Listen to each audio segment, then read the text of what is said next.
Generational trauma. We all have it, even if we don't realize that we have it. In today's episode, we're going to be talking about generational trauma, a topic I am sure you have heard about. But what exactly does that mean? How does this affect our self-love journey? And how can we heal our generational trauma?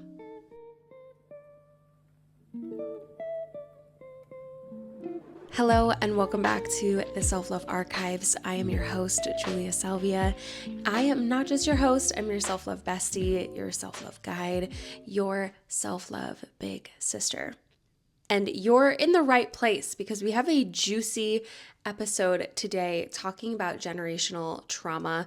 I have definitely ended up on generational trauma TikTok once or twice before, and it has taken me on a wild ride for the better.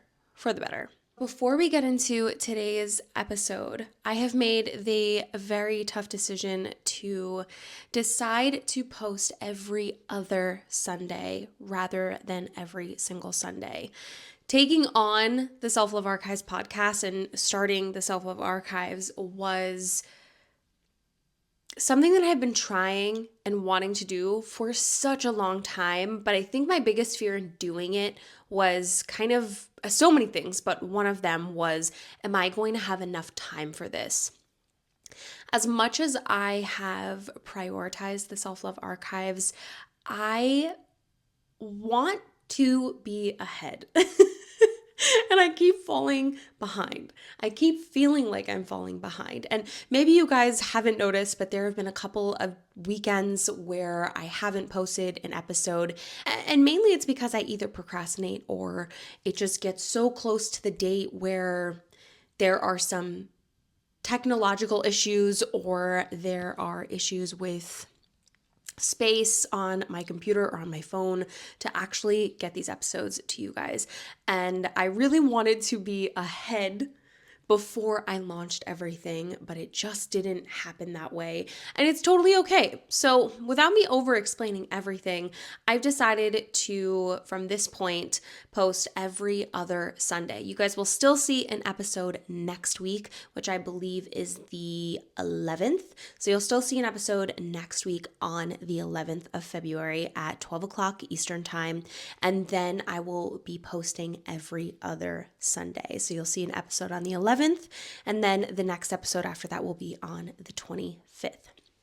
Do not worry, do not fret, because as I am doing the podcast episodes that are going live every other Sunday, I'm going to be working super hard behind the scenes to finally catch everything up so that we can go back to having episodes every single Sunday. I'm a one-woman show here, and I want to work with myself to make the Self-Love Archives everything that it's intended to be. So I'm not trying to work against myself. So I'm going to give myself a little bit more time to get out the episodes, create all of the fun little videos for social, and work on some other really exciting things behind the scenes. So I just wanted to mention that to you guys and just let you know that I appreciate you so much for being here and listening. And hopefully you won't be too sad that we are moving to every other Sunday for now, just for now. Okay, let's get into the episode. Generational trauma. The words are used interchangeably, but intergenerational trauma is really what we're chatting about. I think generational trauma, and please correct me if I'm wrong, but the way that I've gathered it from the research, the books, and being on generational trauma TikTok that I have learned is that the trauma that I experience myself is going to be a generational trauma. But the trauma that I experience, or the way that I would experience generational trauma from my parents, my grandparents, my ancestors, is called intergenerational trauma. Think of intergenerational trauma like your DNA, like how we inherit traits from our parents and our grandparents. Like how if your mom had blue eyes, you inherited her blue eyes, but your dad may have had brown eyes, so your brother, your sister has your dad's eyes. Or how maybe one of you has green eyes and neither of your parents have green eyes, but your grandparents have green eyes. Generational trauma gets inherited in a similar way, just like our physical DNA, except it's mental, it's emotional, it's the ones we really can't see when a baby is born or when a baby is growing up. We can't really see how intergenerational trauma is going to affect that baby or that person. So we all know what trauma is and what trauma can do to our bodies. It can make our bodies go in survival mode. It can make our bodies feel more stressed with high stress levels, anxiety, depression. Generational trauma or intergenerational trauma can also do the same to our bodies, but it's a little bit different. Trauma is where we are experiencing something firsthand. Like that something is actually happening to us, or we're experiencing a trauma in our own lives. Intergenerational trauma doesn't necessarily happen in our lives as it had in our parents' lives or our grandparents' lives or our ancestors' lives. We take on that trauma that has happened in our parents, our grandparents, or our ancestors' lives. We take on those traumas that they have been through or have gone through. My understanding of intergenerational trauma started when I read this really amazing book. The book is called It Didn't Start With You: How Inherited Family Trauma Shapes Who We Are and How to End the Cycle. And the book is by Mark Wallen. This book was so incredibly insightful. I don't even think I thought about generational trauma in this way before, or how it would have an effect on my life or our lives. I think it just didn't even cross my mind. You know, I'm over here thinking that everything I'm inheriting from my parents, from my grandparents, and so on and so forth, I'm inheriting just my mom's legs and my mom's nose, but I'm inheriting my grandma's eyes and my dad's hair and my dad's coloring. Like, I'm inheriting these physical traits, but we're not acknowledging that we could be inheriting so much more than that. From something as simple as disliking a certain kind of flavor to experiencing and responding in a similar way that maybe our grandparents had to respond to because they were living in a different time period. So Mark Wallen in this book explains that these unexplained symptoms are things that we've inherited, like our fears, our anxieties, our obsessive thoughts. And sometimes we're sitting here and we're asking ourselves, why do I feel this way? Why am I fearful of this thing? Or why do I dislike something so much? Like, where does this even come from? And I think we just chalk it up to be, just because. Just because. I don't like cilantro just because. It tastes soapy to me. But have you ever stopped and thought, well, why? Why don't you like to go outside when it's super cold? Why does it give you anxiety to step foot outside when it's really, really cold outside?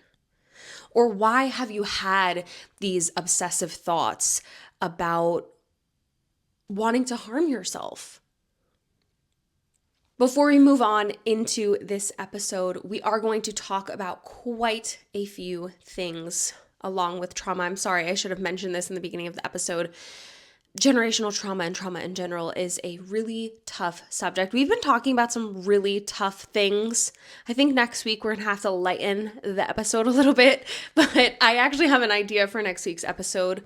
I do plan on talking about the love languages. It's one of my favorite things to come back around and talk about around Valentine's Day and the season of love, which is also my birthday season, by the way.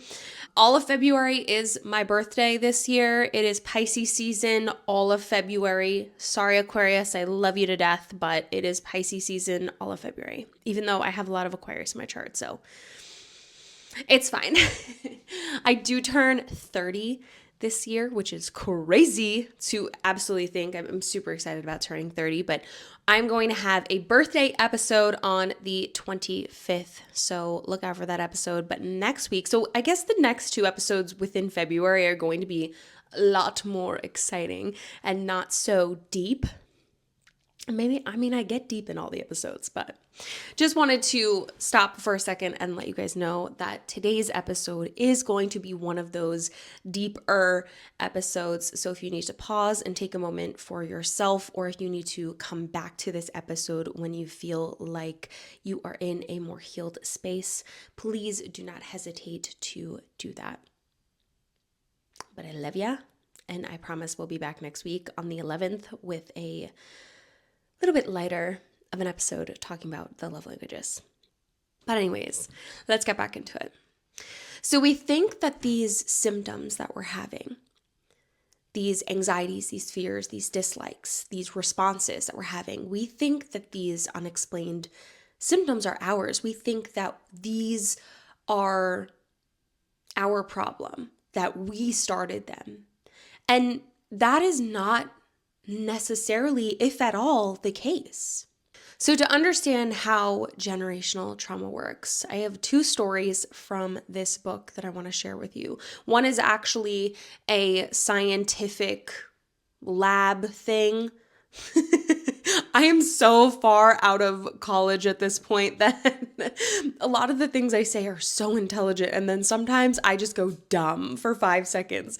And that was one of those moments. But one of those stories is this study. And the study was done on rats, where they took generation one of two grandparents, let's say, just to make it easy to understand the story. And they created this environment for these two rats that made them dislike the smell of cherry blossoms, or dislike cherry blossoms altogether. They gave them and put them in a very traumatic situation in regards to cherry blossoms. So these two rats went on to then have their offspring, who we'll call the parents.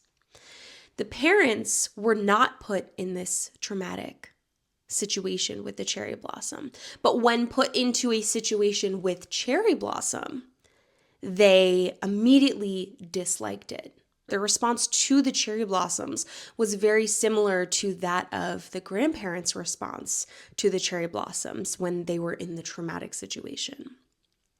Now, these parents went on to then have their offspring, who we'll call the children. The children were not given any traumatic experience with cherry blossom, but when they were introduced to the smell or the taste or the environment of the cherry blossom, they disliked it, extremely disliked it.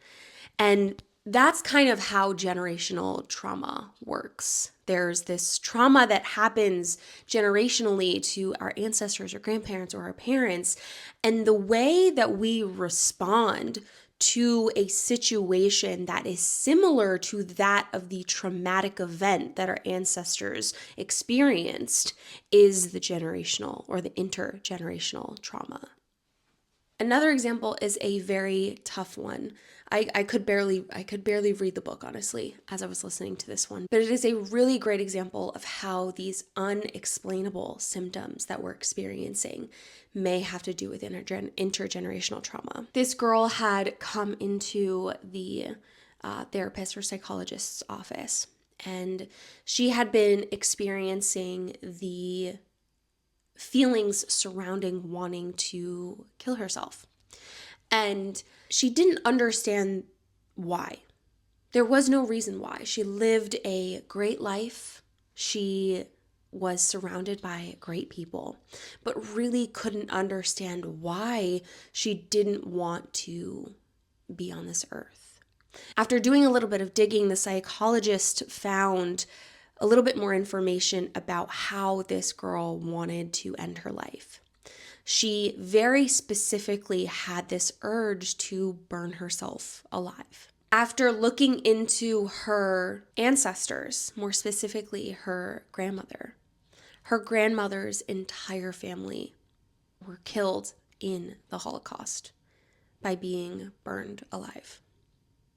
So you can see how this trauma that her grandmother had experienced, the fears and the responses and the mental health illnesses surrounding that trauma were passed down to her.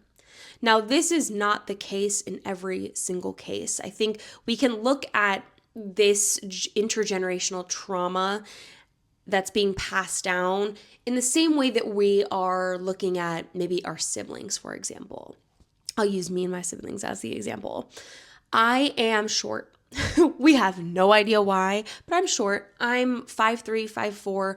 All of my siblings, my two sisters, both younger than me, are 5'6". So we are very different on, our heights. Even our features are different. I have a different nose than all of my siblings.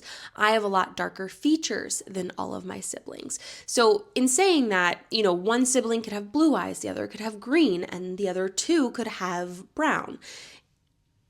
There are different ways that this generational trauma is I'm using them interchangeably, but there are different ways that intergenerational trauma can be passed down. It's almost as if your sister's getting one part of the story and maybe you and your brother share a part of the story. In the case of the rats, maybe the children offspring, 2 of the 4 rats that were the children offspring of the parents are experiencing this extreme hatred and this extreme response towards cherry blossoms, but the other 2 maybe not at all. So this process is called epigenetics. I am not a scientist, so please check yourself, check the info, but I'm sharing with you to the best of my knowledge. But the epigenetics is basically the study of all of this. So how the response is different in our brain programming. So our brain is being reprogrammed because of this trauma to respond differently in certain or different types of situations. So it's kind of like the trauma happens and there's a chemical change in our DNA from that trauma happening, which then changes how our genes function, essentially making us become more sensitive or more reactive in certain situations that are similar to that trauma. A little piece of intergenerational trauma that I pieced together myself, or I'm making a good assumption of. I have always been really wary and uncomfortable in hospitals.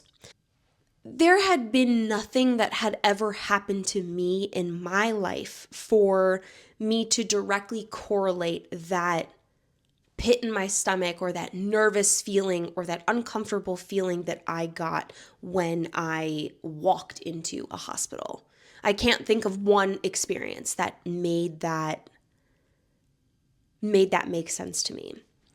After doing a little bit of digging, I first went to asking my mom, about my birth story. Like, was it traumatic? Was there anything that was different about that birth story? And there really wasn't. I was born quite early, but there was nothing traumatic necessarily, or at least that I know of at this point, in regards to my birth story. And that was really one of the very few times I had ever been in a hospital. I noticed as I got older and was a lot more self-aware of myself, but also aware of the people around me, that my dad also very much hated hospitals, hated being in them, hated being at them, hated going to them very, very strongly. Like this just very, very obvious hatred for it and uncomfortableness for being in a hospital. When I got older, I learned about my grandmother, my dad's mother, who had spent a lot of her life, her adult life, in hospitals. She had very serious depression and a lot of other issues that kept her in the hospital for long periods of time. So, understanding that, I could see why I would have panic attacks when I would go into a hospital. When I was a lot younger, I had an experience when I was forcibly put into a hospital for my safety. And being put in that situation, essentially being put on a suicide watch in a hospital. Ooh, I don't think I've ever talked about this. It's almost like I'm piecing to the puzzle, like putting the pieces of the puzzle together right now as we speak. I had really only ever been at the hospital at that point. I was 15. I had only ever been at the hospital when I was born, when my little sister was born, to go see my mom at the hospital. And honestly, any other time that I had been there completely went over my head. I don't remember. And it wasn't because I was in the hospital. It was because maybe I was going to visit someone or going to see someone, but none that I particularly remember. When I was around 15 or 16, I was taken to the hospital and put under suicide watch. Not sure if they have a specific name for that at this point, but that's what I called it. That's what I remember calling it. It was pretty late, I believe, at night, around possibly dinner time. And the entire situation at the end of the day was an extreme misunderstanding, but so much so that I was extremely embarrassed to say what really happened. I think even if I were to explain what had happened, I would still have been taken to the hospital, but I was taken to the hospital by ambulance, and I sat in this open hospital room for what felt like forever, with nothing. No phone, no paper, no games, no nothing. Absolutely nothing. And I could only, I'm getting like uncomfortable and very emotional even talking about it, because I could almost picture myself as my grandmother right now. I could only imagine, what do you do with yourself in a hospital when you have no one or nothing around you? My parents, I don't believe, I'm not sure the process or at what point what happened when. I just remember like holding myself and like rocking myself like a crazy person, because I was like locked in this room. They wouldn't give me anything to write with or color with because of safety reasons, and no one would talk to me. I don't remember my parents being around. I wasn't sure what was happening or what was going on. I just knew that I was stuck in this room with nothing to do except for listen to my thoughts and basically go insane. I basically went insane for those couple of hours that I was there. I can only think that this is a response to a generational trauma. Also, then on top of that, creating my own trauma in my life. It pains me a little bit too, because as my dad got closer to the last, couple of weeks of his life, he spent a lot of that in a hospital. And I was very fully aware of the generational trauma at this point. I was fully aware of why he hated hospitals so much and why they made him so uncomfortable and why he didn't want to be there. And it hurts so much to think about.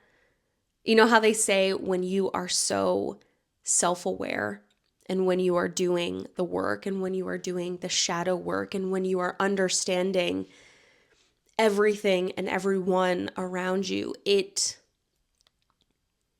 scary to be so aware. It's scary to be so alive. It's scary to have that kind of knowledge and that kind of recognition and self-awareness. So knowing that, it's a really tough thing for me to think about it like that. But I feel strong knowing what I know now about that generational trauma, so that as I move forward in my own life, I can break that cycle, or maybe even recognize it for those that come after me, like my kids, if I have kids one day.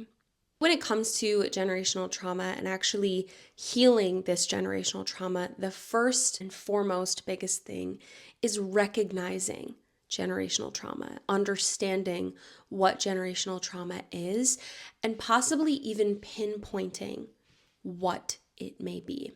I know that sometimes we are not able to speak with our ancestors or our parents or our grandparents about what they have gone through. I feel lucky that I was able to put some of the pieces together, but I feel stuck in a lot of ways myself because my dad's parents aren't here anymore. My dad isn't here anymore. And my dad didn't have any siblings.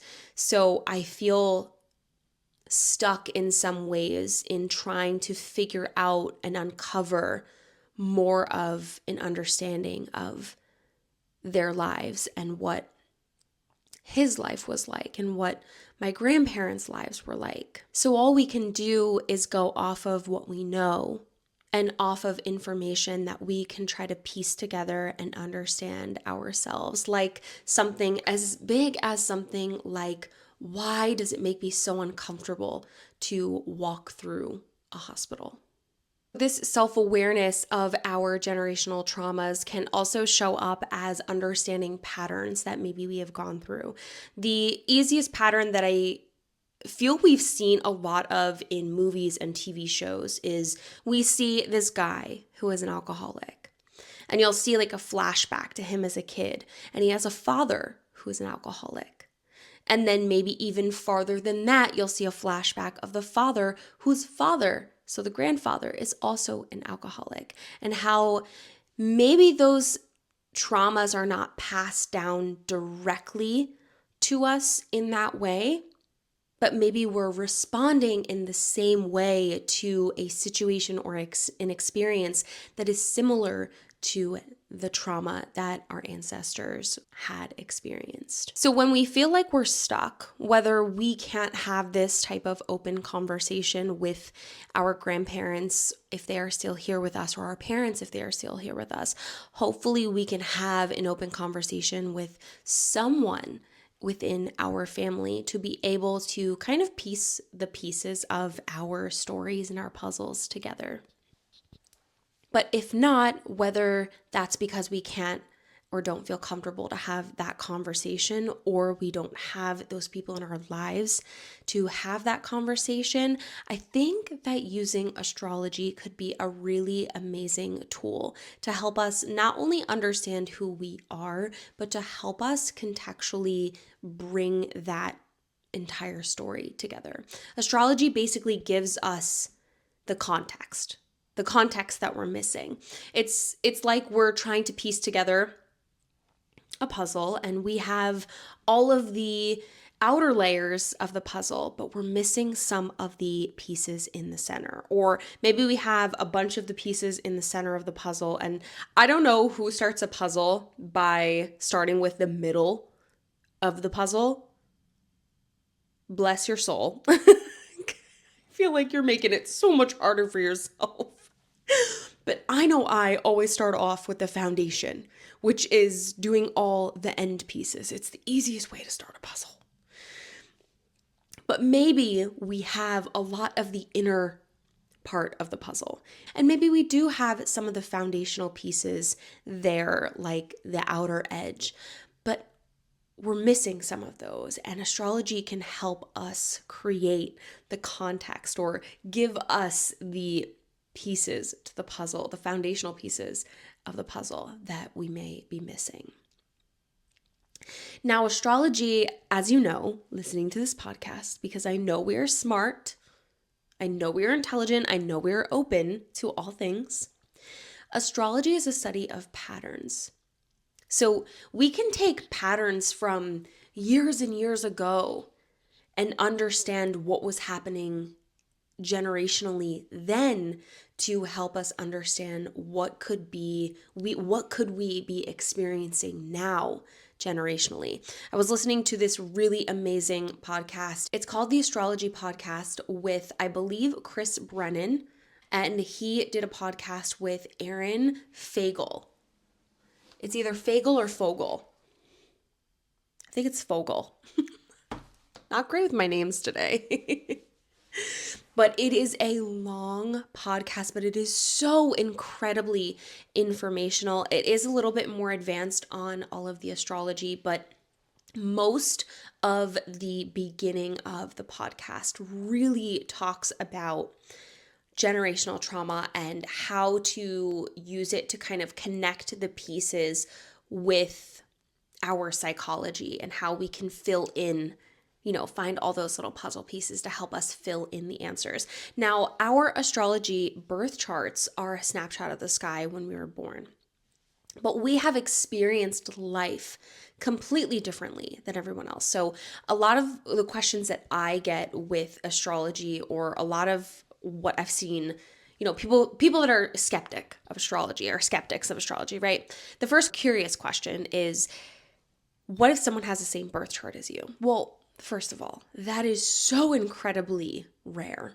So incredibly rare. You had to have been basically born at the same time in the same place on the same day at the same minute, possibly even second. Even twins have different birth charts, even if they're born within, a couple of minutes of each other or right after each other or at the exact same time. Even if their birth charts are essentially the same, they still experience life completely differently from the other. They still inherit different things, even if they are identical twins. There are still some slight differences in their DNA and their genes. But they are two different human beings walking this earth, right? So they're not always going to be at the same place at the same time, experiencing the same things from the same people. They're going to be in different classes. They're going to be in different situations. They're going to experience things differently. I had the opportunity once actually to meet someone. It was right after I had broken up with my ex-boyfriend. Found out he was cheating on me. Did some little, put on my FBI cap. That is a great story, by the way. I was so proud of it. It was, it was a really great moment for me because I skyrocketed after that. It was best thing that ever happened to me. But after I found that out and we had broken up, it was maybe a couple of weeks later, and I had gone on my very first date. This is the beginning of COVID, and I met this guy. I had just been getting into astrology a little bit more, and he had literally the same birth chart as me. And there were definitely some heavy differences because he was actually born the day before me. So I was born on the 28th of February at night, and he was born on the 27th of February at night. So while there were striking similarities in our birth chart, and I say that with such insaneness and craziness because I think it's very crazy to meet someone who lived a completely different life than you. But it's just absolutely crazy that someone who lived a completely different walk of life I was able to have a conversation with them and talk to them, and our charts were so similar. It was basically like dating myself, honestly. And I can't say that I liked it. The biggest difference in our astrology charts were our rising signs. So I'm a Virgo rising, he was a Gemini rising. And if you are familiar with astrology, then you know that our rising signs in whole sign astrology kind of kick off our astrology chart. Our rising sign sits in our first house, and we just kind of go down the line. So if you're a Virgo rising like myself, you'll have Virgo in the first house. The next sign after Virgo is Libra, Libra in the second house, Scorpio in the third house, Sagittarius in the fourth house, so on and so forth. So his chart was a little bit different because he had a Gemini rising, which means that his first house was in Gemini, his second house was in Cancer, his third house was in Leo, fourth house was in Virgo, and so on and so forth. So if you're born the same year and possibly on the same day or the day before or the day after, so if someone was born on the year that I was born was not a leap year, so if someone was born on the 27th of February, on the 28th, or on March 1st, we could have, of 1994, we could have really similar birth charts.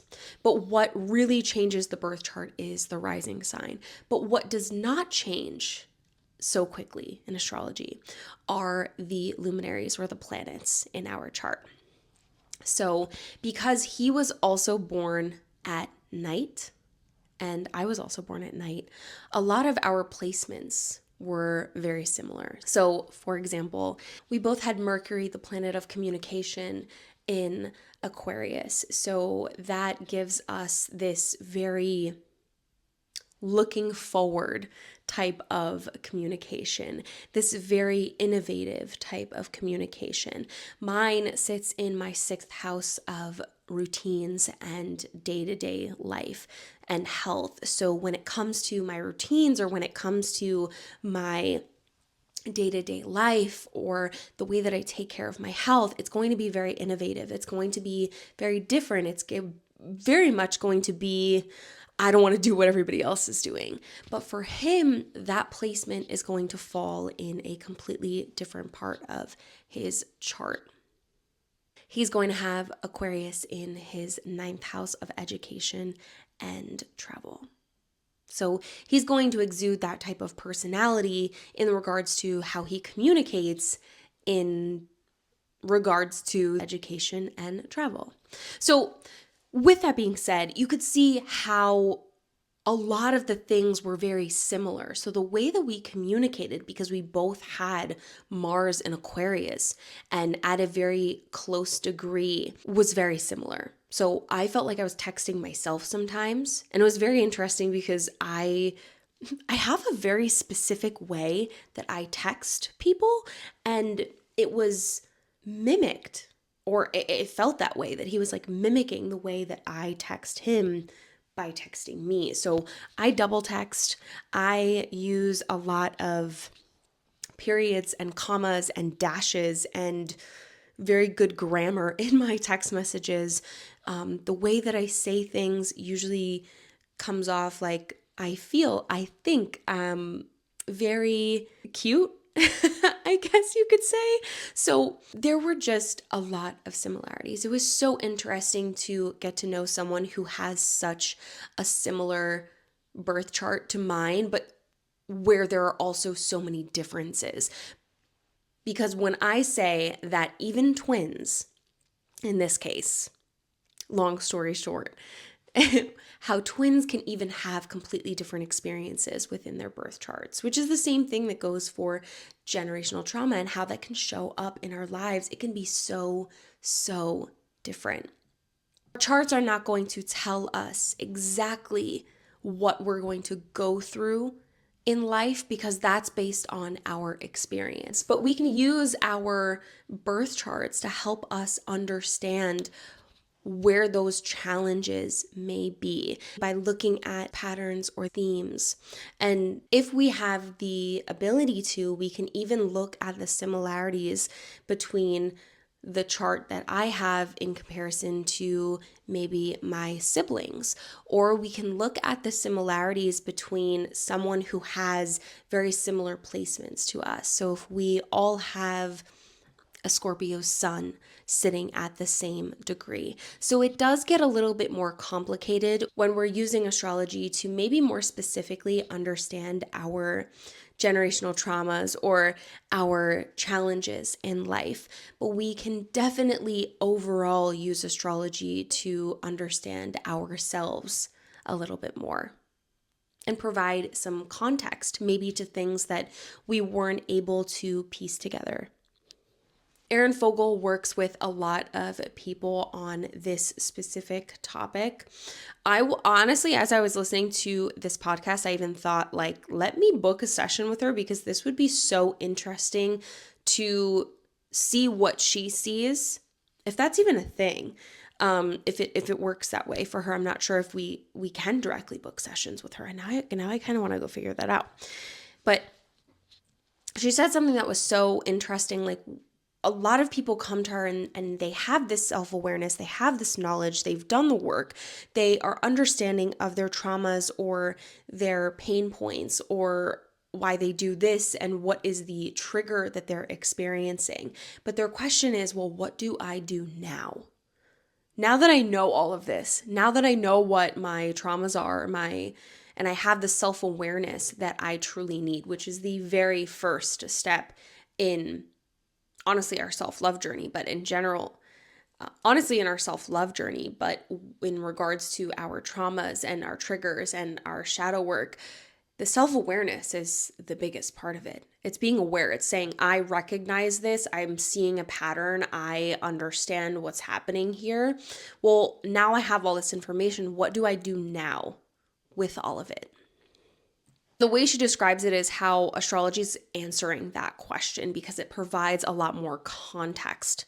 So astrology is not telling you what happened, but it's providing some information to you, some connection or conjunction or square or whatever's happening in your chart to give you more information to work on and work through.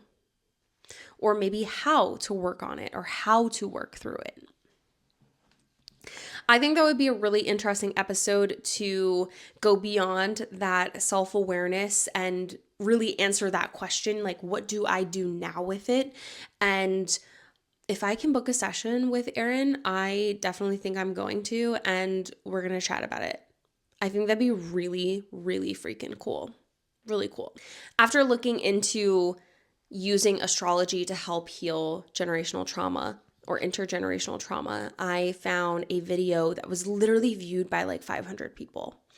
And it is a video by Dr. Francis Yahia. Hopefully saying the name correct. I hate saying people's names incorrectly. But she was talking about how there is a shadow side to all of our moons. And the video that she had shared that I saw, which I will link below, it is a bit harsh, more so, I wouldn't say harsh, but very blunt and very forward and very finite, which I don't believe that astrology could be so finite like that because there are so many different placements and conjunctions that could happen in our birth charts that really need to be taken into consideration. But she was talking about the shadow side of our moon sign and how wherever your moon is, there is a shadow side to that moon sign. And she talked about how she had a Cancer moon, and that could mean that those of us that attract Cancer moons, and she did state that this is like the extremist option, essentially, that if we have a Cancer moon, that if you are someone that has a Cancer moon, you may experience being attracted to or being around a lot of people who are very childish or very childlike. That if you have an Aries moon, that you may be surrounded by or in relationship with people who have experienced, or you may be the one experiencing domestic. That was an interesting point to me because Nick, my boyfriend, has an Aries moon. My dad has an Aries moon, and my sister's boyfriend has an Aries moon. The similarity is wild. And then I also know someone else that has an Aries moon.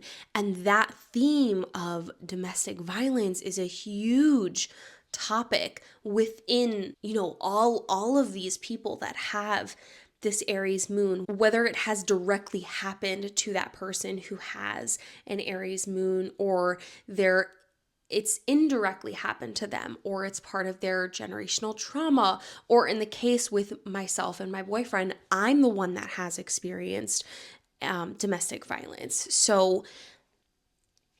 So crazy, so interesting. She went on to actually explain all of the extreme situations of potential generational or relationship trauma that you may be experiencing with that shadow side of your moon. And she did mention my moon, which is Libra, and pinpointed, like hit the nail on the head, and said that there could be a lot of distrust or mistrust and a lot of lying and dishonesty, and that could lead to people pleasing. And I'm just sitting there like watching this little video with like 500 views, like what? So let me tell you, sometimes videos just don't get into the hands that they're supposed to be in, and people don't see it. It's so true. It's so true. I think it was a little harsh and a little bit finite. And I think that there's a lot of other things to consider, including our experiences in life, but also including how the rest of our chart affects ourselves. But I found it very interesting with just the knowledge that I know about specifically the Aries moon sign, because I do know such a great handful of people who have an Aries moon, but also with my own Libra moon, and kind of taking in that information and seeing if there is any truth to it. As I always say, and as a lot of us say, if there is something that comes up in a meditation, an affirmation, this podcast, or a book, or online, or scrolling on TikTok, if it does not align, if it does not feel right, if it doesn't spark anything in you, leave it. Just leave it. Even if you're reading like a horoscope, for example, if it doesn't, make sense to you, maybe your chart's wrong. Maybe you're looking at the wrong one, because I always say, look at your rising sign, not your sun sign. But if it doesn't resonate with you, leave it, let it go. So I guess the question that remains, where do we go from here? How do we work on healing this generational trauma? Well, it's recognizing that it exists, that self-awareness of it. Reading a book like Mark Wallen's book. I refer to his book all the time. It is such an insightful book and really helps you understand the psychology and the story behind why he researched this specific topic and how he learned more about it. I think that is a beautiful place to start. So you can understand epigenetics, you can understand generational trauma from a more psychology perspective, and then dive in a little bit deeper to really understand the context. So it's like the book is more of the puzzle pieces. So as you're reading this book and understanding it more, maybe you're reaching out to your grandparents or your parents, or looking more at your lineage, or really sitting with yourself and asking, is there anything that I'm experiencing in my life right now, or that I have experienced in my life right now, that really doesn't have an explanation? Are there any fears and deep-rooted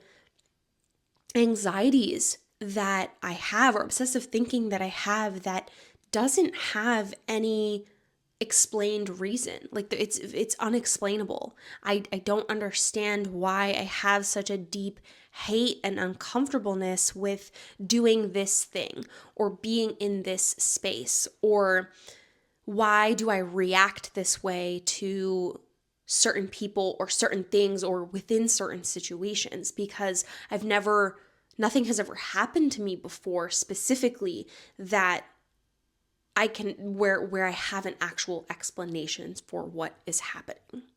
And that's where that deeper work starts.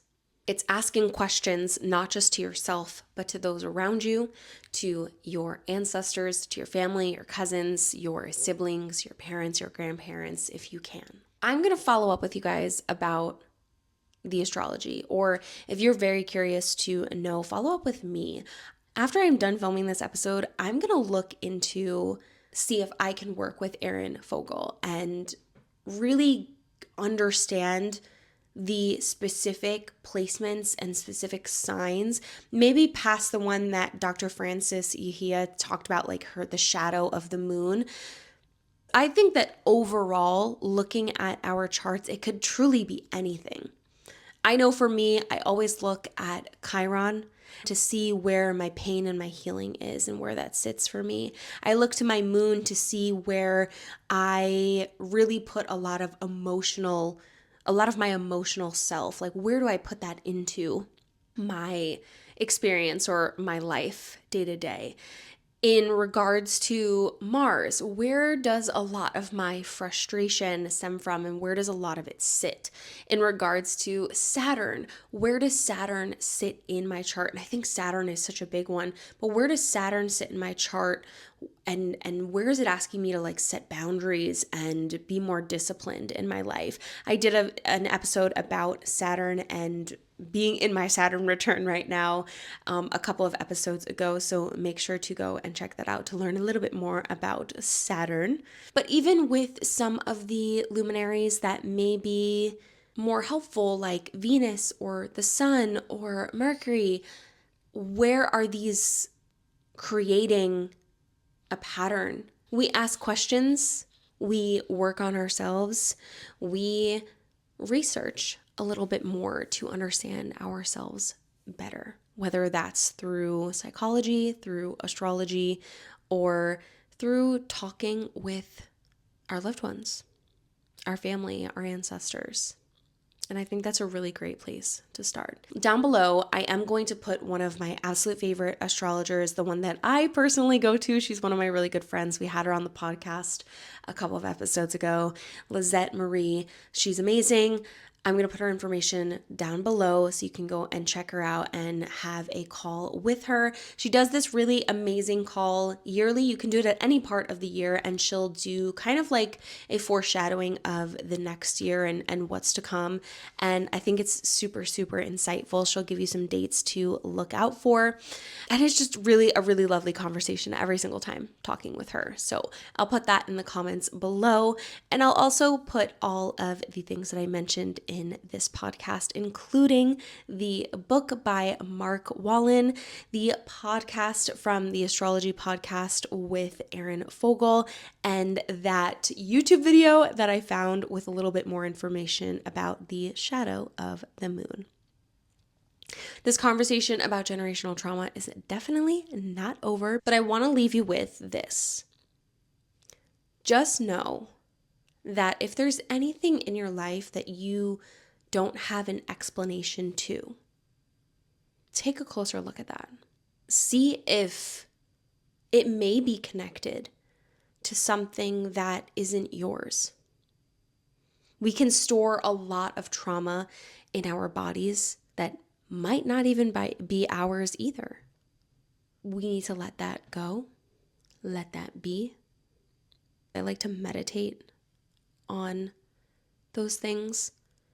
If we can get quiet with ourselves and understand maybe where our body is pointing at, if we can sit with that and understand the trauma of our physical body, the generational traumas that we maybe don't have an explanation for, if we can research and become more self-aware.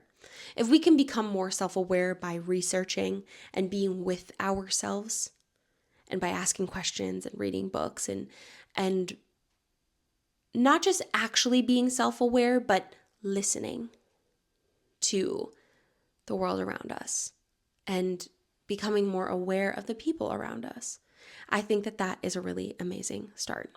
Thank you guys so much for chatting with me and being here. Thank you for supporting the Self-Love Archives. It means the absolute world to me. And I hope you're not mad that I'm switching to every other Sunday. I'm kind of disappointed in myself. I'm trying not to be, but I know it is for the better. But remember, that's not happening until next week. So I will be back here next week on February 11th for a little bit more fun of an episode. We'll be talking about love languages and I'm sure some other really great things. I'm trying to convince Nick to come on my podcast. Do you think we could do it? But I will see you guys next week, same time, and then we will be going to every other week. But amazing stuff, good stuff coming. I'm so excited to chat with you next week. So I'll see you there, February 11th, 12 o'clock Eastern time. Until then, I love you. Have a wonderful, wonderful week, wonderful day, and I will talk to you soon. Bye.